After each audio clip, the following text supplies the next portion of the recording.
Hi everyone, welcome to my channel. So CA Foundation exams are finally over, and if you are feeling empty, tired, confused, overthinking your results, so trust me, you are not alone. बहुत लोग हैं जिनके साथ यही same situation हो रही है अभी फिलहाल के लिए.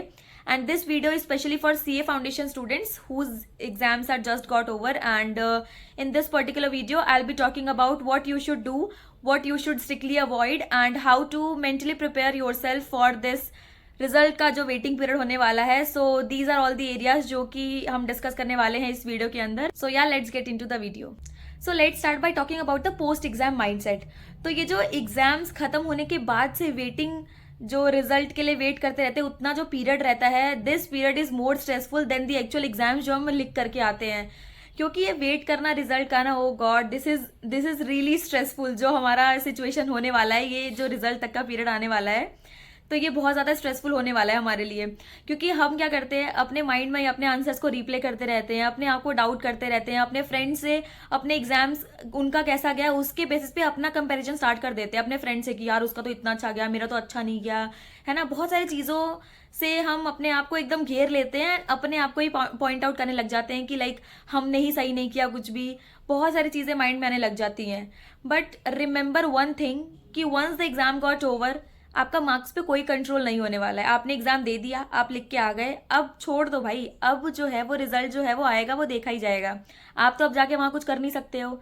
एंड ऑल्सो ये बात पे ध्यान रखो कि कोई अगर पेपर ऊपर नीचे हो भी गया है, सो इतना उसके बारे में स्ट्रेस मत लो. क्योंकि यू नेवर नो, तुम एग्जैक्ट 40 भी तुम्हारे आ सकते हैं जिसमें तुम सोच रहे हो कि मैं इसमें फेल हो जाऊंगा, ठीक है.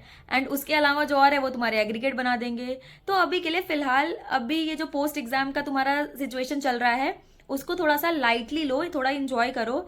एंड अभी इसके बारे में हम बात करने वाले हैं कि हम आगे क्या क्या कर सकते हैं. So moving further with that topic. So अब हम बात करते हैं what you should do till your results got declare, ठीक है. तो अभी से लेके जो तुम्हारा रिजल्ट तक का टाइम है, उसके पीरियड में तुम क्या क्या चीजें कर सकते हो, व्हाट यू शुड डू, वो हम इस बारे में डिस्कस करने वाले हैं. So the very first thing is take a break भाई. थोड़ा रिलैक्स करो, थोड़ा चिल करो, फैमिली के साथ टाइम स्पेंड करो, फ्रेंड्स के साथ टाइम स्पेंड करो. बहुत सारा पढ़ चुके हो, इतने टाइम से किसी से मिल नहीं रहे होगे, बातें नहीं कर रहे होगे, है ना. एग्जाम्स का जो इतना प्रेशर चल रहा है, सारी चीजें, तो वेकेशन पे जाओ, नहीं जा सकते हो, फैमिली के साथ घूमो, टाइम स्पेंड करो उनके साथ में, फ्रेंड्स के साथ चिल करो. थोड़ा सा अपने आप को, अपने माइंड को रिलैक्स करो. अगर तुम्हें मूवीज देखना पसंद है, वेब सीरीज पसंद है, वो सब देखो यार. थोड़ा इंजॉय करो, चिल करो, take a break, deep breath लो, थोड़ा सा सांस लो कि भाई अब चलो फाइनली एग्जाम्स तो खत्म हो चुके हैं. तुम्हारी प्रिपरेशन जितनी भी थी, तुमने जो भी लिखा, जो भी हुआ, सब कुछ हो चुका है. नाउ अब थोड़ा सा रिलैक्स करने की बारी है. चिल करो, थोड़ा सा रिलैक्स करो, अपने माइंड को फ्री रखो. क्योंकि मेंटल पीस बहुत इंपॉर्टेंट है और अभी स्ट्रेस लेने का टाइम नहीं है. रिजल्ट्स आएगा तब तो जो होगा वो देखा ही जाएगा, ठीक है. तो अभी जो है, अभी अपने माइंड को थोड़ा रिलैक्स करो, थोड़ा सा इंजॉय करो अपने टाइम को. Now the second thing is do one time analysis. अब देखो क्या है कि तुम्हारे जो थर्ड और फोर्थ पेपर होते हैं वो एमसीक्यू बेस्ड पूरे होते हैं, ठीक है. उसके आंसर की तुम्हारे पास पहले आ चुके होंगे. तो भाई अगर तुमने टिक कर रखा है, कुछ भी चीजें कर रखी हैं, एक टाइम उसका एनालिसिस कर लो. तुमने जो जो चीजें कर रखी थी, तुम एक बार चेक कर लिया तुमने कि हाँ ठीक है, ये मेरा सही है, ये मेरा गलत है. ये सब करने के बाद में फिर स्टॉप हो जाओ भाई.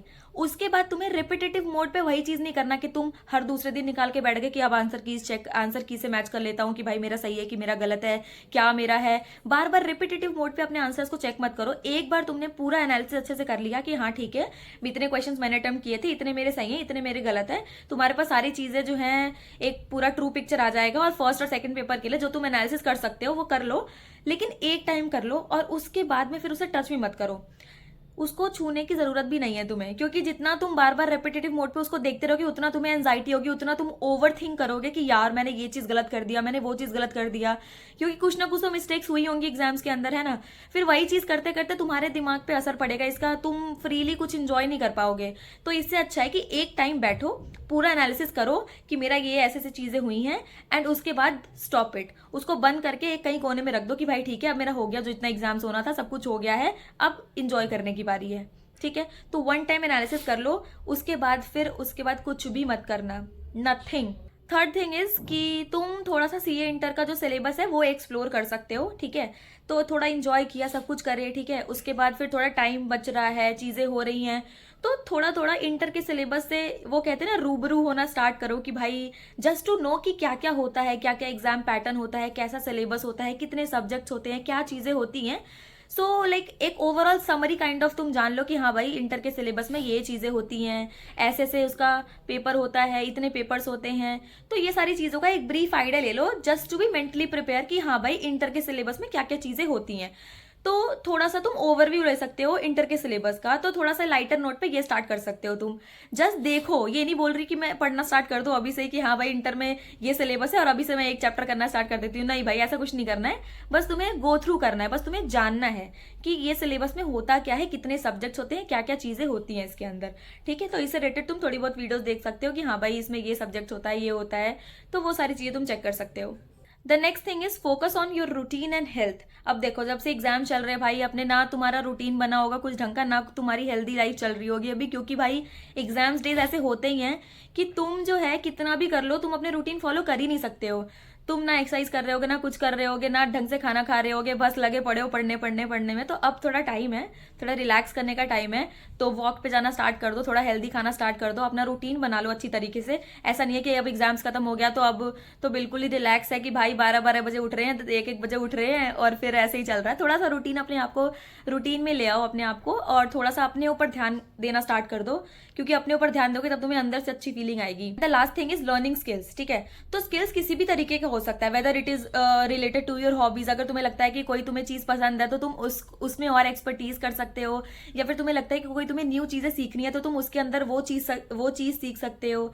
ठीक है, या फिर कोई तुम जैसे फॉर एग्जाम्पल तुम्हारी कम्युनिकेशन वीक है तो तुम अपने कम्युनिकेशन के ऊपर ध्यान दे सकते हो, क्योंकि आगे चल के ये सारी चीजें बहुत काम आने वाली है। ठीक है, तो तुम उसके ऊपर ध्यान दे सकते हो अपना, तुम न्यूज़पेपर पढ़ो थोड़ा सा, और इसके अलावा मिरर के सामने प्रैक्टिस करो थोड़ी, ये सब चीजें कर सकते हो, इससे अपनी कम्युनिकेशन अच्छी और इम्प्रूव कर सकते हो। इसके अलावा अगर तुम कॉलेज में हो तो कॉलेज के इवेंट्स वगैरह में अगर कुछ हो रहे हैं, तो अभी तो इवेंट्स के डेज भी आ रहे हैं, तो इवेंट्स वगैरह में पार्टिसिपेट करो, इंजॉय करो, यही सब मूवमेंट है इंजॉय करने के। एंड इफ अगर तुम कॉलेज में नहीं हो और कुछ भी ऐसी चीज़ें नहीं हो, तो आईसीआई कई सारी इवेंट्स कराते रहते हैं, तो अभी भी कई कई जगह पर इवेंट्स होते ही रहेंगे, तो उन सारे इवेंट्स में अगर तुम्हें पार्टिसिपेट करना है तो उन सारे इवेंट्स में जाके पार्टिसिपेट करो भाई। बहुत सारी चीज़ें होती हैं उसके अंदर, be it dancing, singing and any stand up thing, बहुत सारी चीज़ें आईसीआई कंडक्ट कराता रहता है। सो अगर तुम्हारे आसपास में जो भी तुम्हारे ब्रांचेस होंगे, अगर वहाँ कुछ कंडक्ट हो रहा है तो वहाँ पर जाओ, वहाँ पर कुछ इवेंट्स वगैरह होते हैं तो अगर वहाँ फन करने जाना तो वहाँ जाओ। बहुत सारी चीज़ें हैं। और स्किल्स में तुम इसके अलावा जो ये सब स्किल्स बताएं, इसके अलावा तुम अगर तुम चाहो तो एक्सेल वगैरह सीख सकते हो। अभी तुम्हारे काम तो नहीं आएगी, अभी वो तो इंटर के बाद जब आर्टिकलशिप में जाओगे तभी काम आएगी, but if you are interested कि भाई तुम्हें अच्छा लगता है ये सब चीज़ों के बारे में सीखना, तो सीख सकते हो तुम वो भी चीज़ें। तो अपने टाइम को अच्छे से यूटिलाइज कर सकते हो by learning all this skills. ठीक है, now let's talk about the don'ts, जो तुम्हें नहीं करना है। सो the very first thing is don't over think your result. ठीक है, आईसीए की चेकिंग बहुत अनप्रिडिक्टेबल है, कभी भी कैसे भी कुछ भी चेकिंग हो सकती है। सो उसको ओवर थिंक करने से कोई फायदा तो होने वाला है नहीं तुम्हें। जब तुम्हारा रिजल्ट अभी तक डिक्लेयर नहीं हुआ है, पहले से कुछ अजम्पशन लगा के कि भाई ऐसा होगा वो होगा वो होगा, कुछ फायदा होने वाला तो है नहीं। So stop over think your result और अभी अपने पे ध्यान दो भाई। ठीक है, रिजल्ट तो जब आएगा तब देख लेना जैसा भी आने वाला है उसमें। Second thing is don't compare with friends. अपने फ्रेंड से अपना कंपैरिजन बंद कर दो कि उसका एग्जाम तो इतना अच्छा गया, मेरा वाला तो ऐसे गया है, मेरा ये गया वो गया, ये सब करना बंद कर दो बिल्कुल। क्योंकि जितना तुम कंपैरिजन करते चले जाओगे उतना तुम्हारा कॉन्फिडेंस नीचे नीचे नीचे नीचे होता चला जाएगा। ठीक है, तो अपने कॉन्फिडेंस को नीचे तुम्हें नहीं गिराना, इसलिए कंपैरिजन करना बंद कर दो बिल्कुल। किसी से कोई कंपैरिजन करने की जरूरत ही नहीं है। एक बार एनालिसिस कर लिया, उसके बाद उसको बंद करके साइड में रख दो, that's it. Third thing is don't panic to start inter classes right now. ठीक है, ऐसा नहीं है कि अब तो एकदम पैनिक करने लग जाओ कि भाई अभी मेरे को इंटर के क्लासेस देखने हैं, सारी चीजें कर लेनी है, मेरे को फैकल्टीज वगैरह डिसाइड कर लेने हैं, सारी चीज करके रख लूंगा मैं अपना अभी से, क्लासेस लेके परचेज करके अपना इंटर की पढ़ाई स्टार्ट कर दे रहे हो। भाई थोड़ा अपने आपको टाइम दो, रिजल्ट का वेट कर लो, रिजल्ट आने दो, उसके बाद चीजें आराम से कर लेना, बहुत टाइम आएगा तुम्हारे पास में। उसके बाद भी इंटर का प्रिपरेशन के लिए भी तुम्हें टाइम मिलने वाला है, तो ऐसा इतना जल्दी मत करो कि तुम तुरंत ही अभी खत्म हुआ नहीं है फाउंडेशन का कि तुम इंटर का सिलेबस का सारा जो है फैकल्टीज वगैरह देख करके और तुमने कोर्सेज परचेज भी कर लिया और पढ़ना भी स्टार्ट कर दिया। जितना रिजल्ट तक का टाइम है थोड़ा अपने आप को रिलैक्स करो और अच्छे से अपने आप को टाइम दो। अभी इतना जल्दी नहीं है कोई इंटर के सिलेबस का कि अभी तुम इंटर के सिलेबस पढ़ना स्टार्ट कर दो। बस थोड़ा लाइटली गो थ्रू करो, जैसा मैंने पहले बताया कि सबसे रूबरू हो जाओ कि हाँ भाई इसमें क्या होता है कैसे होता है, बट डोंट रश कि मुझे अभी अभी फटाफट से इंटर की क्लासेस ले लेनी है। तो गिव योर सेल्फ टाइम अच्छे से इसके लिए। Next thing is don't doubt your self. भाई अपने आप पे डाउट मत करो कि एक अटेम्प्ट हो गया मेरा तो नहीं हो रहा है, या जो चीजें हो रही हैं अपने आप पे अभी डाउट मत करो, क्योंकि एक अटेम्प्ट तुम्हारा जो है इंटेलिजेंस पूरा डिफाइन नहीं करने वाला है। सीए एक मैराथन है, ये समझ के चलो, स्प्रिंट नहीं है, ये मैराथन है। तुम्हें उस तरीके से ही इसको लेके चलना पड़ेगा और ये जर्नी में तुम्हारा पूरा पेशेंस, कंसिस्टेंसी, सारी चीजें टेस्ट होने वाली हैं।